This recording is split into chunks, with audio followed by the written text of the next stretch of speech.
Assamese education YouTube চেনেলটোলৈ আপোনালোক সকলোকে স্বাগতম জনাইছোঁ। এইটো এডভাৰটাইজমেণ্ট আহিছে BCPL ফালৰ পৰা আহিছে, Brahmaputra cracker and polymer limited. এপেণ্ডিচিপৰ ভেকেঞ্চি মুকলি হৈছে, 70টা ভেকেঞ্চি আছে।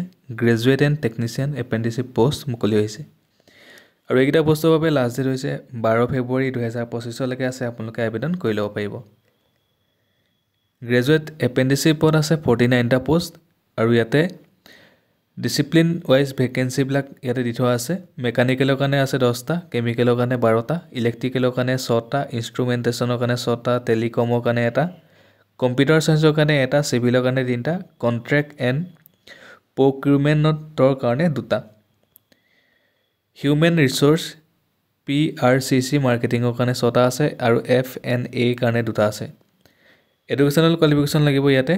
Others bachelor degree in respective branch of engineering with minimum 55% marks লাগিব। কণ্ট্ৰেক্ট এণ্ড প্ৰকিউৰমেণ্টৰ কাৰণে লাগিব bachelor degree in the mechanical engineering with minimum 55% marks লাগিব। HR marketing PRNCC security marketing bachelor degree in any discipline with minimum 55% marks লাগিব। FNA কাৰণে লাগিব bachelor degree in economics বা statistic or BCom with minimum 55% marks লাগিব।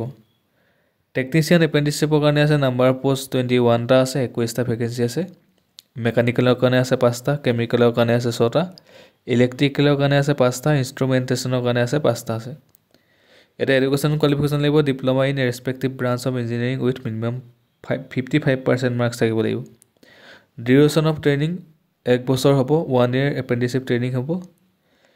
আৰু ইয়াতে as লিমিটটো দি থোৱা আছে 26 yearsলৈকে আবেদন কৰিব পাৰিব। আৰু এজ ৰিলেক্সেশ্যন আছে। SC ST কেণ্ডিডেটৰ কাৰণে 5 বছৰ এক্সট্ৰাকৈ দিছে, আৰু OBC আৰু PWD কেণ্ডিডেটৰ কাৰণে OBC কাৰণে 3 বছৰ আৰু PWD কাৰণে 10 বছৰ এক্সট্ৰাকৈ দিছে। আৰু ইয়াতে আপোনালোকে যোনটো অনলাইন আবেদনৰ লিংক হয় এইটো দি থোৱা আছে, মই ডেছক্ৰিপশ্যনত দি থোৱা আছে, ধুনীয়াকৈ এবাৰ তাতে ক্লিক কৰিব। ইয়াতে log in for the registration applicant, ইয়াতে লগ ইন কৰিব লাগিব। লগ ইন কৰিব লাগিব মানে আপোনালোকে প্ৰথমতে ৰেজিষ্টাৰ কৰি ল'ব। Please register here as a new user. ইয়াতে name, email ID, password, confirm password, 10 digit mobile number দি ইয়াতে যোনটো কোড আহিব ইয়াতে ৰিফ্ৰেছ কৰি পেলাই সেই কোডটো ইয়াতে দি পেলাই ছাইন আপ কৰি ল'ব।